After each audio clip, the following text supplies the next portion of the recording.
আচ্ছা, আজকে আপনাদের সামনে নিয়ে হাজির হয়েছি বিয়েবাড়ির শাহী বোরহানি। বোরহানি বানানোর জন্য এখানে আমি নিয়ে নিয়েছি ২ টা টক দই। আমি আজকে রঙের টক দইটা ব্যবহার করছি। আর নিয়েছি কাঁচা সরিষা বাটা, হলুদ সরিষা, নিয়েছি ধনেপাতা, পুদিনা, কাঁচামরিচ বাটা, নিয়েছি স্বাদমতো লবণ এবং বিট লবণ।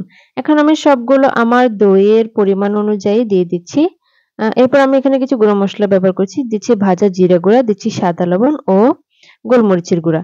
এই সবগুলো উপকরণ আমি একসাথে মিশিয়ে একটা পেস্ট তৈরি করে নিচ্ছি। এবার একটা মিক্সিং বোলে আমি সেই ২ কাপ টক দই ঢেলে দিচ্ছি। টক দইটাকে ভালোভাবে ফেটিয়ে নিতে হবে। এখানে আপনারা চাইলে হ্যান্ড মিক্সার দিয়ে ফেটিয়ে নিতে পারেন। তবে ব্লেন্ড করতে যাবেন না, তাহলে স্বাদটা ভালো লাগবে না। এবার আমি সেই পেস্টটাকে ছাঁকনির সাহায্যে ছেঁকে দিচ্ছি। অবশ্যই এটাকে ছেঁকে ব্যবহার করতে হবে, নয়তো খেতে ভালো লাগবে না। তো ছাঁকার পর আমি এটাকে ভালোভাবে একটা চামচের সাহায্যে নেড়েচেড়ে মিশিয়ে নিচ্ছি। আপনারা চাইলে হ্যান্ড মিক্সচার দিয়েও মিশিয়ে নিতে পারেন।